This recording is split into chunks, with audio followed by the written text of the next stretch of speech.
I pledge allegiance to the flag of the United States of America and to the republic for which it stands, one nation, under God, indivisible, with liberty and justice for all. All right, see if I can have roll call, please. Counselor Dunsmere? Here. Counselor Gates? Here. Counselor Hughes? Here. Counselor Lidkey? Here. Counselor Strobel? Counselor Tenbush?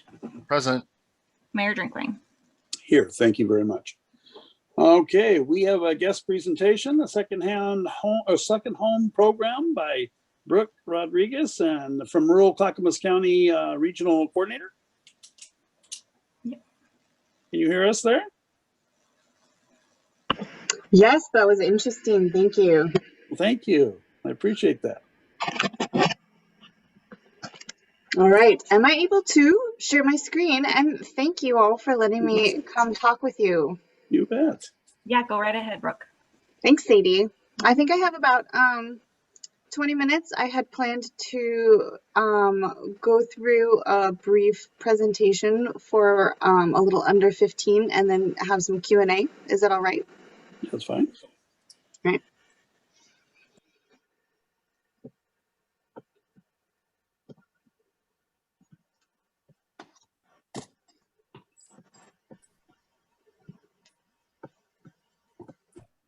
All right. Can you all hear me all right?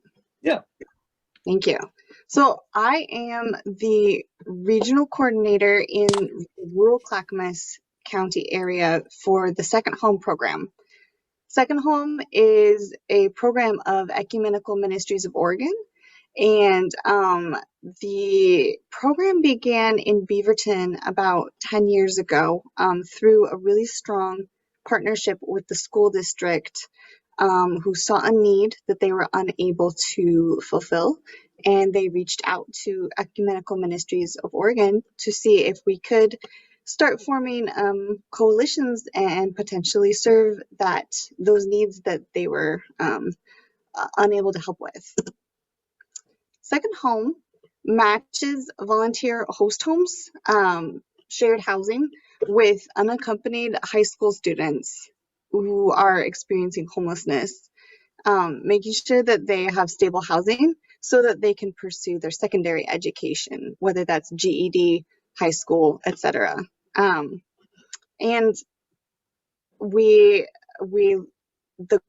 hope is that they can have the safety and space to pursue their dreams as well, whether that's community college, four-year university, etc.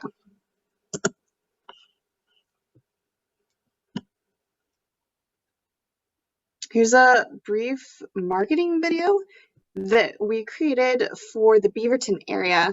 I have the privilege to be working on one for the rural Clackamas County area. So please forgive me that there are scenes that may not feel like they hit a chord with you in the area, but I live here, and we have some really exciting youth who are helping us to create this kind of promotional video with rural scenery and relevant information for people like the Estacada community.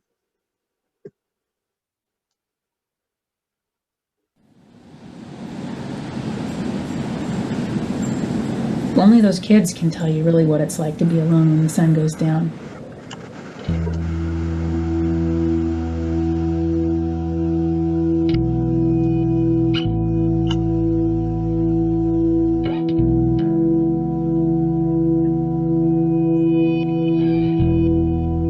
I talked with a student last night. He's been sleeping in a different place every single night for several weeks now.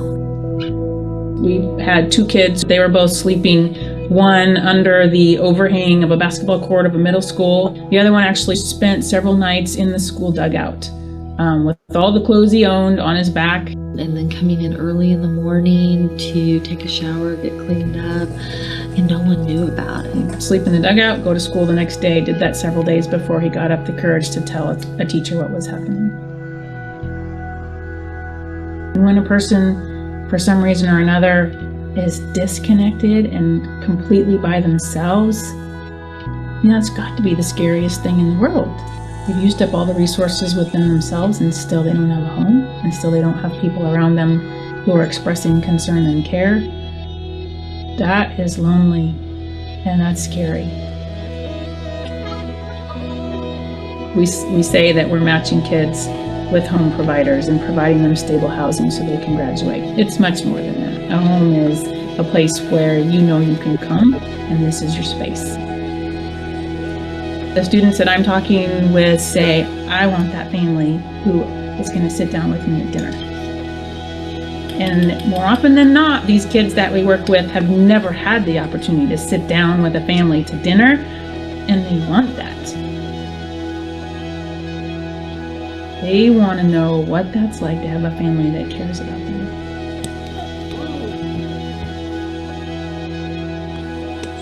I met with someone just this week, and this student just kind of ran out and said, what I want in a home? Love. That says it all. And they are missing that crucial piece of having been loved and cared about and nurtured. And that's what they want. Isn't that what we all want?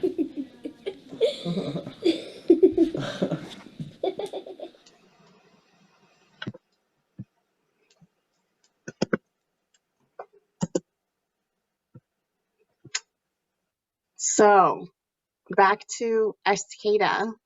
Here is some older data, because we don't, many folks are not going off of data from a pandemic year. Is that blurry for everybody, or is it just me? Is it blurry? It's a little blurry. It's blurry for us. Oh, I'm sorry. I actually can't read any of the numbers on it. Yeah, it looks like hieroglyphics to me. Oh dear.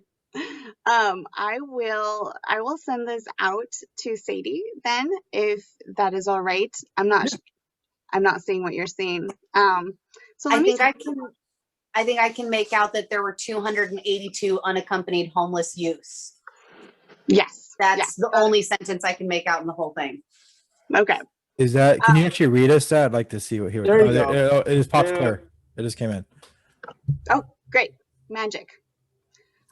So the top box talks about the different living situations of these the homeless youth in Oregon.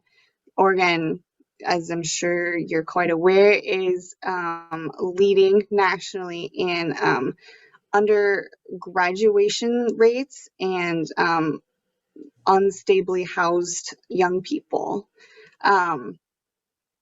And they're not all the same form of homeless. So there were about 1,800 in shelters in the 2017-2018 school year.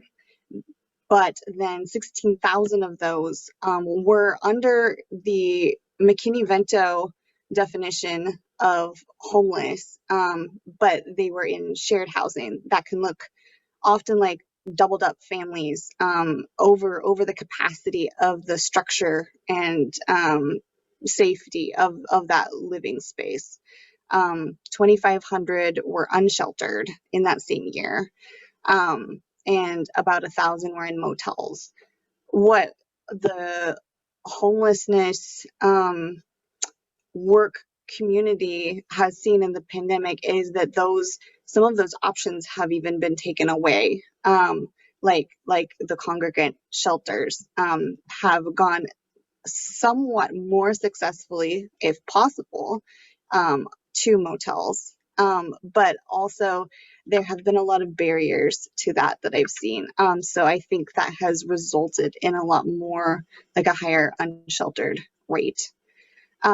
The next box is part of our core mission is to support the housing stability of young people so that they can pursue their education. It's a dual mission. And so this is just highlighting that homelessness and low graduation rates go hand in hand, as you may, that's probably intuitive. And then numbers that I like to keep at the forefront of my mind is that the unaccompanied homeless youth that Second Home in particular works with, they don't have a stable parenting situation or safe adults in their life that they are or with and who are caring for them. That number was 282 in Clackamas County in the 2018-2019 school year, and there were 7 unaccompanied homeless youth reported in the Estacada school district. I feel like those numbers to me say something like it's a large problem, but it's not impossible. And especially for a community like Estacada, I do feel like those numbers are underreported. Many people do not consider themselves homeless if they are just couch surfing with friends, or many are homeless with their families first before they are homeless alone. And so throughout those different stages of the homelessness spectrum, I feel like those numbers are pretty underreported. But I think it's also hopeful. I know Estacada to be a fantastic community, and that is something that I think we can all solve together. Second Home works maybe like 3 prongs. We support that housing and education piece through third-party mediators who will come in and support a legal rental agreement with the student and the host home volunteers who have identified themselves, passed background checks, understand the program, etc. And so both parties get a protection from that rental agreement that they've crafted together. And we, if they are not connected with their school district, we will reconnect them. And so we try to support both the education piece and the housing piece at the same time. The way the process works is we go out into communities and we try and recruit host home providers. That is a big part of what we do. And that looks like if someone has a spare bedroom, that they are open to letting a particular youth stay in. And they have the opportunity ahead of time before rental agreements are signed or anything to meet the youth. They have lots of conversations with a regional coordinator like me ahead of time. And I also have those conversations with the students. And I can then go back to the students with, in a perfect world, here are a few different home providers in your community. Who do you think might be a good fit? And then the student will interview the host home provider volunteers. And then the host home provider volunteer can choose to make an offer to let them stay with them or not, totally up to them. And they can continue those conversations if there's more to go off of. And there are ongoing communications through those third-party mediators before, during, and after the contract signing. It's a month-to-month rental agreement. We want to support the stability of the housing, right? So in a perfect world, that would look like somebody committing to hosting that student throughout the duration of their high school or their GED program or whatever. But it is a 30-day contract each time. And so if too long is too much of a commitment, that there are options within that. After the rental agreement is signed, we operate off of landlord-tenant law and fair housing law. So there are protections within that contract for both parties. And the student gets a positive rental history, hopefully at the end. And they agree to certain things. But we try to keep it as low barrier as possible. Essentially, they are pursuing their education in lieu of rent. We work really closely with our referral partners. We're pretty choosy about who can refer to Second Home.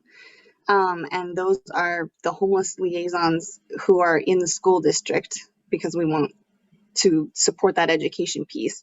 And new in Clackamas County, we also are recipients of a HUD grant, and we're working as a sub-grantee under Dev Northwest. So that opens up for Clackamas County youth a whole lot of other housing options, as well as the shared housing option the Second Home can provide. I mentioned that we do intakes and interviews and some basic training, like a trauma-informed care. Small presentation is a prerequisite for host home providers, and that's just because we want to set them up well for success. We're not affiliated with the foster care system. It is different from being a foster parent for sure. That being said, anyone who has experienced homelessness is going to come with some sort of trauma, and is currently experiencing trauma. So we try to prepare home providers with at least the vocabulary to then talk with us throughout the relationship. And I mentioned the facilitated discussion with the third-party mediators. And then I'm always there. The regional coordinator of that region is always available to both the host home providers and the students, as well as the professional mediators and the school counselors, staff, etc. As low barrier as possible for host home providers as well, we do background check every member of the household who is 18 and over. We go off of landlord-tenant law. They are agreeing to provide a bed, meals, and there is a separate house rules contract that both parties go through, especially during a pandemic, right? The student has the opportunity to say what they're comfortable with. The host home providers are able to say what they're comfortable with, and that any kind of house rules like that can go into the house rules contract, and those are discussed and then agreed upon ahead of time. Students, like I said, we have really fantastic partners. I'm Jason Hobson, the McKinney-Vento liaison at the Estacada High School. It has been great, as have some of the other counselors there. And we really rely heavily on them to understand what the Second Home program is and is not, and to refer students who are more likely than not to be a good fit for us. And if not, of course, we can continue those discussions. And through our partnerships with Development Northwest, Ant Farm, the faith community options, and the food bank and other social services in the community, we are able to sometimes redirect or divert youth depending on their needs if they're not a good fit for Second Home.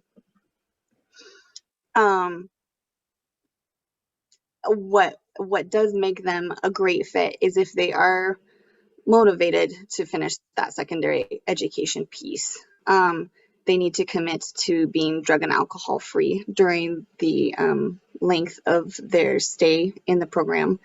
They need to reside in a service area in which we have agreements with the school district, although we have worked around that before.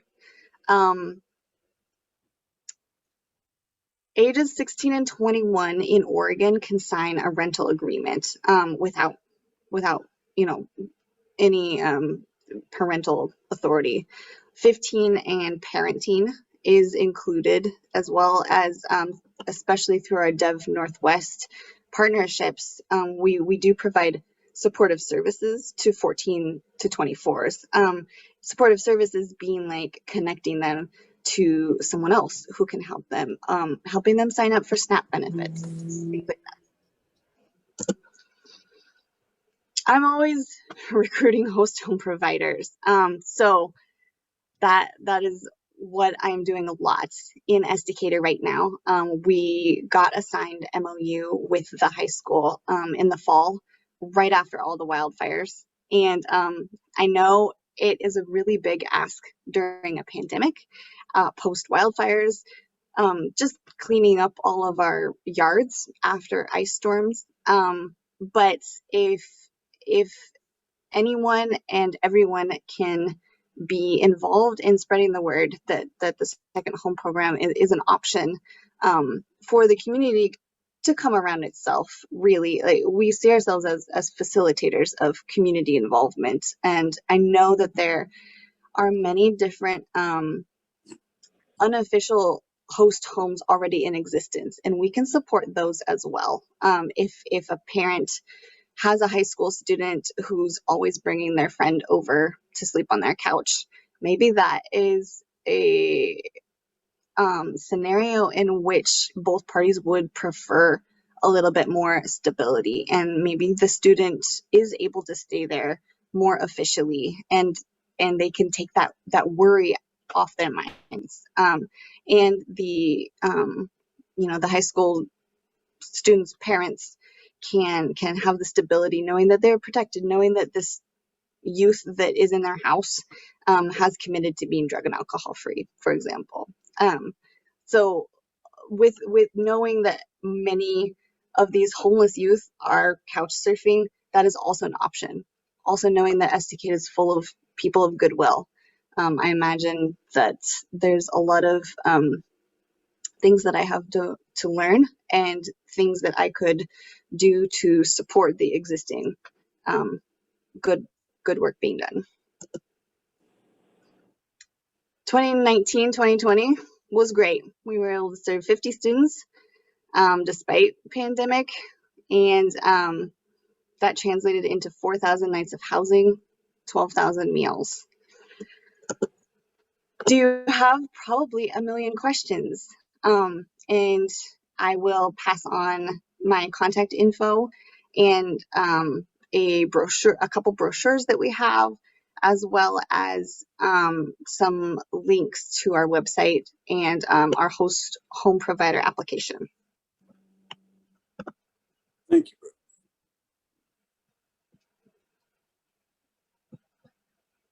you. Okay. Do we have questions for Brooke about this program?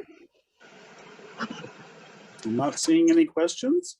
Oh, there we go. Charity. Hi, thanks, Brooke, for being on. Actually, I saw this program in a school email a couple of months ago, and I was really excited to learn about this. Quick question: Has safety ever been an issue for both the host family or the student with this program? Have you ever run into any of that? Not with this program, no. Like I said, it's been around for the last decade, starting in Beaverton, and it's only been in Estacada since right after the wildfires. But no, I'm currently working with some students who are 18, and those students also are background checked pretty thoroughly, as well as the home providers. Good. Thank you. Yeah. Anybody else? Joel?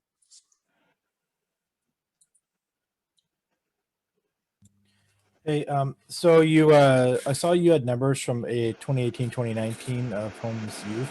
Do you have a current number of what we're looking at that's more recent than what you had? I do, and I can. It'll take me a minute to pull that up. Like I said, many professionals at school districts, other nonprofits like Northwest Family Services, etc., have not been using this year's because the homeless count, the people who do this all the time have said that they thought it was off. But yes, I can get that info. Thank you. Thank you. Any other questions here? No? Brooke, we want to thank you for coming out and kind of filling us in, and hopefully you'll leave those pamphlets for us and your contact information, and we'll try to get the word out as well and see if we can, get some help for you. I think this is a great program. I think it really fits in the Estacada area. We have an area that's very unique, so I appreciate you bringing that to us. So thank you for your presentation. Thank you very much. If I have a couple more minutes to sit here quietly, I'll put all that info in the chat. Okay, great. Thank you. All right. We are now at the citizen and community group comment. Do we have anybody in the? I have some people in the audience. If anybody wishes to speak, can you please use the raised hand function? Nobody? Nope. Okay, great. We are now at the consent agenda. And on the consent agenda, we have the council workshop minutes and the council minutes. So if I could have a motion to approve, I'll accept it now. I move to approve the consent agenda. Okay, I have a first. Do I have a second? Second. First and second. All those in favor say aye. Aye. Aye. All those opposed? Aye. Okay, no opposed. Okay, everything's good. Okay, we are at department and committee reports. I'll start off with any of you who have commissions or anything that you're seeing over that you have some reports on. Anybody? No? Oh, Charity, I do. go ahead. I do. Okay, Yep. Go ahead, Charity. So I met with the school board. Okay. So I met with the school board and we were able to meet in person, and that was really exciting. It's kind of nice to see everybody. It was nice and safe and nice to see everyone's faces, although masked, but still cool. So the good news is all of our schools are now open. Okay, so that's really something exciting. Fall sports are going in the spring. And we have had nothing, the school has reported nothing but positive feedback so far from students and parents since opening. So yeah, everything's just been running along really, really smoothly. Let's see, what else do I have here? So Superintendent Ryan Carpenter spoke, and he also mentioned that due to new CDC guidelines and reports with the 3-foot distance, next year, they're planning on a full-time with all kids back in school. So that's the goal. There was a lot of excitement about that. So they're just gonna kind of see where that goes through the summer and everything else. And then they also talked about the possibility of doing either a 4 or 5 day school week. Staff, parents so far have been in favor of the 4-day. So yeah, it seemed like they had a lot of positive things to report so far, and it was a good meeting. Yeah. Good. Thank you, Charity. Anybody else? No? All right. We will move to the city manager's report. I just have a couple things.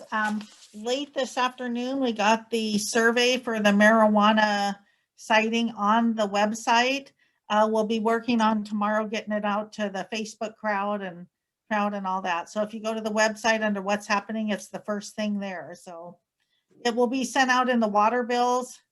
I think they go out at the end of the week. Okay. So sent out paper-wise for them. And so yeah, we'll be waiting for some good feedback before we have our open house on the 19th. All right, great. Thanks. They should be striping this week. They thought they would do it last week, but they didn't get to it, the 6th and Main project. So hopefully they'll be striping there's some confusion on where to stop there, because that one set, you'll stop a lot further back on Main Street because the crosswalk is further back from the corner. So people are kind of confused. So hopefully the striping will help figure that out. And we just had a lot of requests for the Wade Creek Park Phase 3 plans. That's out for bid right now. And I think we have 18 people that have requested it. So that's good news. Hopefully the price will be competitive. So, and that's all I have. Well, we thank you for that report. Thank you. Okay, we are at council business. We have the second consideration for ordinance 2021-002, an ordinance amending chapters 2.33, Diversity, Equity, and Inclusion Committee of the Estacada Municipal Code. So I will entertain a motion on this one. Go ahead, Cindy. Sorry, I just wanted to point out that we did make one change to that ordinance from the last time we met. Okay. Just because we didn't have the term length in there. So we added that. Okay, great. You can be aware of that. All right, so I move to approve ordinance 2021-002 as amended. A quick question, Sadie. What was the term length? We just copied what other committees do, and it's in the beginning, the 4 members will serve a 3-year term and 3 members will serve a 2-year term. And then after that, it'll be 2-year terms. Yeah, So it's that's a 2-year term. Cool. Just curious. Thank you. And I also second the motion, by the way. All right, so I had a first and a second. All those in favor say aye. Aye. All those opposed? Aye. Okay. I think Motion Charity's is a little She's delayed. lagging a I'm little bit, but assuming. We got her. She's on the aye side. We're good. Thank you. Okay. I'm sorry, you guys. Oh, it's all right. It's all right. You're way far away. Yeah, it's got to travel all that distance, you know. Okay, the next we have the Diversity, Equity, and Inclusion Committee appointments. Now, we've all heard all of the candidates, so let's sit down and put our heads together and figure out which ones we're going to go with here. Well, I'd like to just make a nomination right off the bat for the 3-year terms. I'd like to nominate Christina Carney, Aaron Smith, Frank George, and Jessica Gates for those 3-year terms right off the bat. They seem to have everything we're looking for. I mean, hands down, everything that we're looking for. So, Jerry, I'm sorry, can you repeat the list of names one more time? absolutely. Christina Carney, Aaron Smith, Frank George, and Jessica Gates. I'm going to abstain from this vote in particular, with my wife being on there. Yeah, we'll allow you that. All right. Anybody else? Are you raising your hand, Katie? I would second the motion, but I'd like to leave Jessica Gates off for just initially. I'm not saying that I'm leaving her off completely, but the 3 names, Christina Carney, Aaron Smith. So if your question is whether I've had any ex parte contact with her, I have not talked to her since I found out that she had, I have not had a single conversation with her since I found out that she put in an application. Oh, no, that's not where I was getting at all with that, Jerry. Okay, I just wanted to make sure. I was just comparing lists, and I would like to second the motion for Aaron Smith, Frank George, and Christina Carney.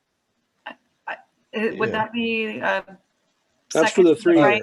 Also, I'm can we seconding all the nomination for those 3 specifically. can we alter that down a little bit too? Because my list, comparing my list on there as well. It's in a. I think it's best maybe we just go one by Do you want one. to do it one at a time then? I think that's gonna be better. Let's slow down Let's a do minute. it one at a That's time. the new Let's stuff. not nominate Hold on. groups. So Jerry Tenbush had a motion for those 4. Do we have a second? Right. No. So the motion dies for lack of a second. Okay, there we go. Now we can start over. Okay. Okay, then I would like to nominate Christina Carney for the 3-year term. I second. I second that one. Or I'll just sit in on it. I'm on it. Well, so there's been a first and a second. Maybe have a hand raised for all those in favor. Yeah. Okay. And Justin, you can vote because it's just not your wife. Okay. 6-0. Thank you. Okay. You want to hit the next one, Aaron Smith? I move to nominate Aaron Smith I'll second Okay. that one. for the 3 year. Okay, first For the and a 3 year. second. So. So everybody raises their hand? Yep. Okay, it's unanimous. Okay, we have Frank George. I'd like to nominate Frank George for the 3-year term. I will second. And first and second, all those in favor, raise your hand. 3. I show 3 yes and 3 no. Yep. So the motion fails. Okay. Moving along, we have Jessica Gates, and you'll sit on this one, Justin. All right, I move to nominate Jessica Gates I'll second. for the 3-year term. Yep, 3 year term. Okay, so we got a first and a second. All those in favor, raise your hand. 1, 2, 3, 4, 5 with 1 abstention. Okay. Next, we have Katinka Brick. Or are we going down the I'm just going down the list. It's easier. can I nominate? Yeah. Yeah, So have we filled the 3 years or do we have one Yeah, more we 3 have- year? We have 3 people with 3 years right now. And so we need one more. So Katie, if you have someone you particularly want the 3-year out of this group, you don't have to do it in order. Okay, that's what I'm saying. I would like to nominate Shannon Stout for the final 3-year position. okay. We have a second for that? Second? No? No second. No second. Motion fails. I'd like to nominate Kurt Swigert for the 3 year. Okay, do I have a second? No. No. Motion fails. Okay. Let me see here. Let's go for, Charity has somebody. okay, go ahead. Oh, I'd like to nominate Trina Feldman for the 3 year. I will that one. second. Okay, first and second. All those in favor, raise your hand. 4 to 2. Motion passes. Okay. So Now you have 4 for your 3-year. You need 3 2-year terms.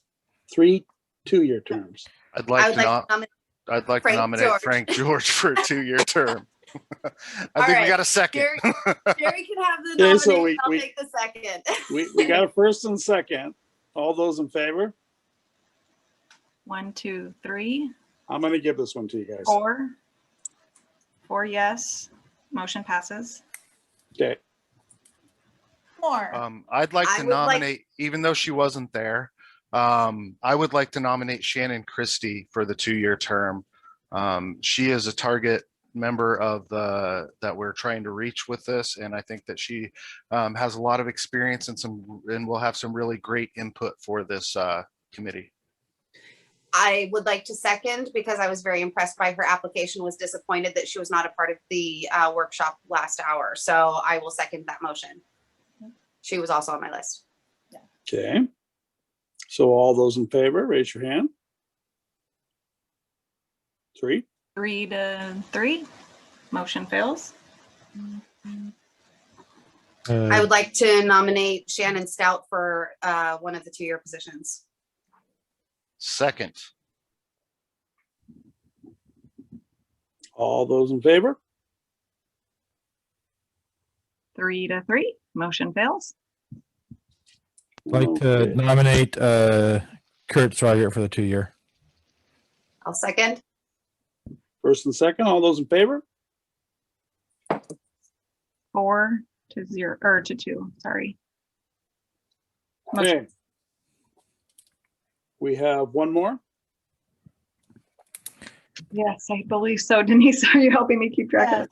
Yeah, one Yeah. more.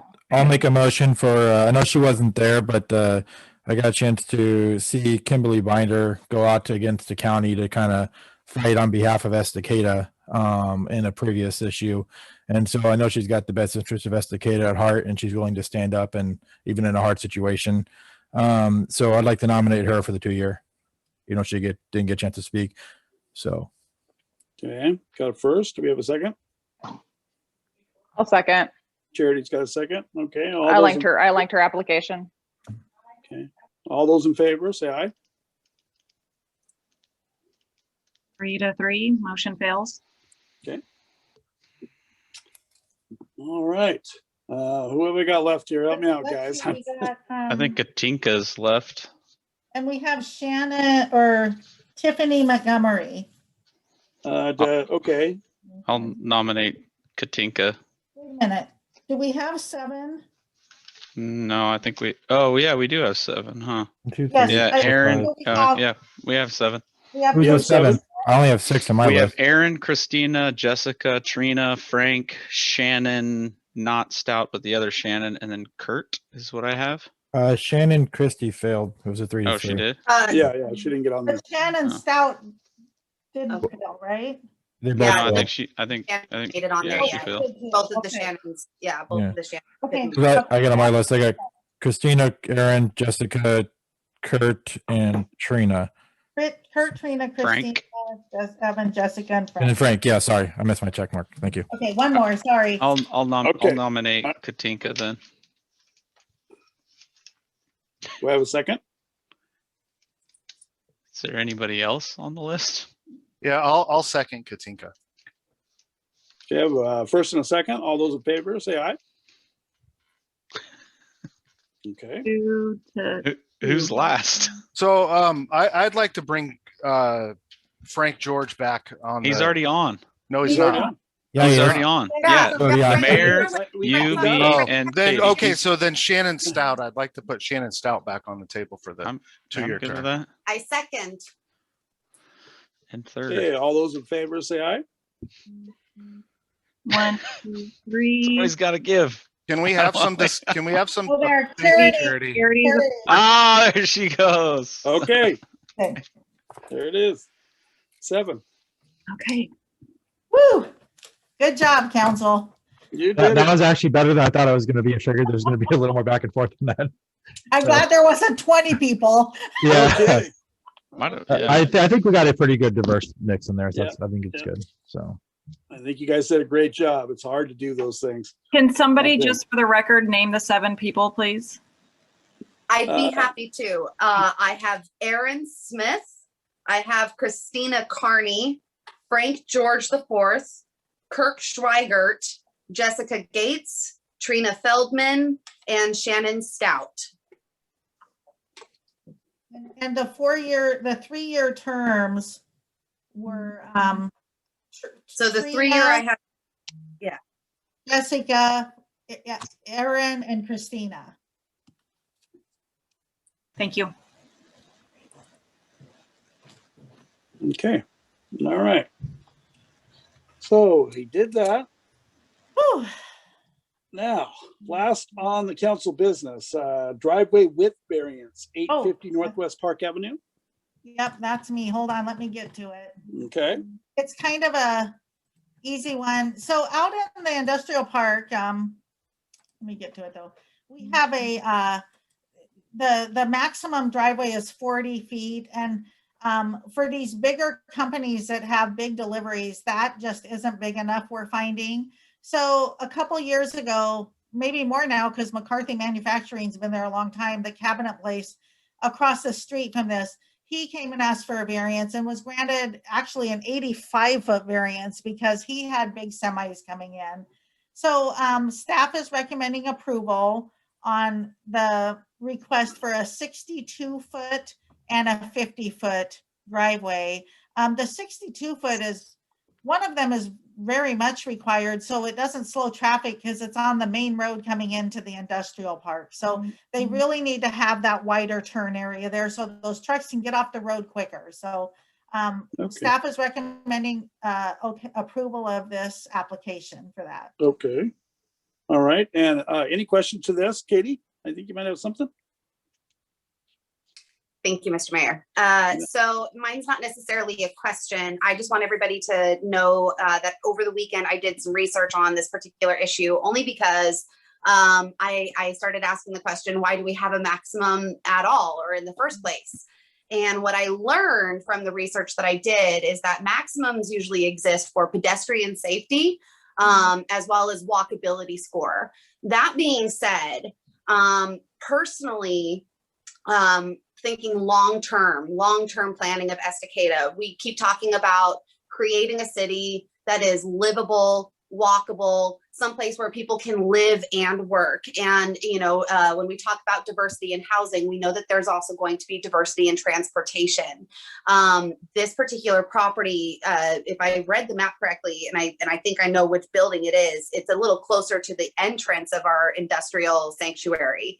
That being said, if someday we had a bustling industrial park where there's so much industry happening and manufacturing going on back there that we've got jobs being created and those people are working these jobs and living in our city, if those people were to use some sort of mass transit where maybe they got dropped off at the entrance of the industrial sanctuary,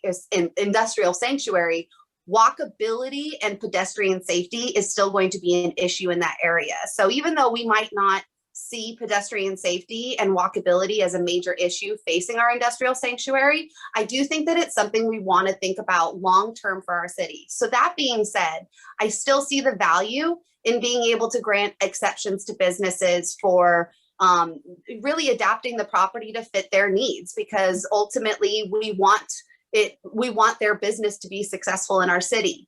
So that being said, I would really like to see if the council is going to be considering this exception to also discuss maybe some requests that we have or some requirements that we put in place for the business owner who's making this adaptation for their business, but still leaving pedestrian safety. Maybe if we could think about a lighted crosswalk or at least signage to say, truck crossing, or remind the trucks that there will be pedestrians there too, or something along those lines, right, of making sure that if we grant this exception, we're not losing the walkability or the pedestrian safety in that area, because 62 feet for a driveway frontage right there on a main sidewalk is a really long way to go, especially as we start talking about more diversity, equity, and inclusion, especially someone in a powerized scooter, they're going to really struggle in a 62-foot intersection. Right. 62 feet is a pretty major stretch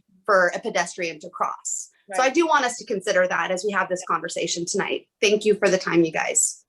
So in response to that, on the other side of the road, there are no driveways in that block on the south side of that road. So that will always be an area open to pedestrians. And so when we do get more, which we hope someday people will be riding bicycles to work and riding the bus out there to work or whatever, when we actually start to think of striping and signage for those sidewalks, that would be on that side of the road, that sidewalk will be available for, movement, for pedestrian movement especially. But that is why we have sidewalks out there, because we hope at one time there'll be places that people can eat in the industrial campus that they'll be walking to for lunch or something like that. So we'll really have to think about striping for those areas where those sidewalks are larger, because 60 feet is about what you cross down on Main Street when you're crossing like at 300 Main. That road is about 60 feet wide. It's about 56 or something paved. So it is a long cross. That's why they have the middle thing there in the middle of that block. So, but we'll definitely look at that as the pedestrian foot traffic gets busier out there. Thank you. All right. Well, it sounds like your condition is pretty much in the future. So we appreciate that. I'd like to think about it. Yeah. Let's see if we can get a vote for this. Staff is recommending we approve. So can I have a motion on the floor? I move to approve the driveway width variance at 850 Park Avenue. Okay, I've got a first. Do I have a second? I'll second. Okay, first and second. All those in favor say aye. Aye. Aye. All those opposed? Charity's opposed. Okay. Katie, were you an aye? I didn't. right now I'm going to abstain only because I think Katie, I I think Charity agreed. Sorry, I just want to point that out because she looked yeah, I shocked when think you said Charity's on opposed. a lag. I think she's an I vote. I'm just going to Oh, abstain she's- from this one, Okay. just because I don't feel like we are doing anything to actually address the pedestrian safety. And I realize, well, there is going to be a sidewalk on the other side of the street, but that would require people to cross the street. And in a lot of cases, I know that people aren't necessarily going to just be like, oh, well, it's safer to walk over there, so I'm just going to do that. I feel like liability wise, it would be really nice to address potential pedestrian safety issues associated with such a large driveway when we're making an exception. So I'm just going to abstain from this because I don't want to say no. I do want to see us make the exception, but I don't want to say yes because I don't feel like we're doing enough to address my original concerns. Thank So you. I'm just going to abstain. All right. I So do we got all agree the with votes. you, Katie. Everybody's an I vote, So. except the abstention from Katie. So we're good to go. All right. Moving along. We are now at citizen and community group comment again. Is there anybody in the? Nope. Nobody with their hand raised. Okay. Mayor, council reports and comments. So I will start off with Joel. Nothing tonight. Just appreciate everybody, and I know it was going to be. I thought it was, like I said, I thought it was going to be harder to get through that decision on the group, and I'm happy the way it came out, and pleased that we were able to mostly agree on everybody and got through it relatively easy. So I'm looking forward to what the committee can bring forward with some suggestions. So Okay, thank you. Charity. Okay. Super sorry about the lag, guys. That's all right. Had to do some serious internet gymnastics to get this thing going. I am in the middle of nowhere. So I'll keep it brief for that sake. Just want to thank all the applicants that came out tonight. Actually, it was a tough decision. It really, really was. And I think a lot of people brought a lot of really good things to the table. So if we didn't choose you, nothing personal. Sometimes it's just the way it goes. Just again, thanks city staff for putting everything together. And yeah, it was a good night, guys. I'm glad things went rather smoothly. So thank you. Thank you. Thank you. Katie. I just want to say thank you to everybody who applied to be on the DEIC, as well as city staff for all of the hard work that you put into tonight's meeting as well. And I guess I'll see you guys in our next meeting in a couple of minutes, but I would appreciate a recess before that. Okay, great. Jerry. I want to put a big thank you out to Taylor for all the work that she put into this DEIC and all city staff, but Taylor especially, she put in a lot of effort into this. And I want to thank all the applicants. I know we say this every single time, but it really does show your commitment to the community just applying for these committees. It's a big deal. It really means a lot to us. Everybody that applied, it means a lot. Even the applicants that withdrew their application, it's still, taking the time to do it and put yourself out there. That's really big. Thank you to all the counselors and Mr. Mayor. Tonight was it did go differently than I expected, and I really appreciate it. I have a lot invested into this committee. I'm going to be the liaison, but just over the last couple of years, I've really put a lot of heart and a lot of my heart into this. So I appreciate all of you for all your hard work. So thank you guys very much. Thank you, Jerry. Justin. I don't have anything to add. I agree with everybody. Great job to all the applicants. So I don't think I can add anything else. Nice job. Great, thank you. And from me, I want to thank staff immensely for streamlining this for us. I know we're a pain most of the time, but you managed to come through for us every time, and you made this really pleasurable. And I think we all came to a conclusion that works for everyone, which was immense to me. Any nights when I get this, where across the board we all come to an agreement, to me is what it's all about. So I thank you for that, and I thank you all tonight. So this meeting is adjourned. Let's get to the next one. Okay, so we're going to exit out of this one. and I'll start the new one. Okay, great. So you guys have that other link. Yeah. Can So we do have we a want to take a final- little recess here? Okay. Yeah, I'll just start it whenever you guys get on. We'll start. All right, great.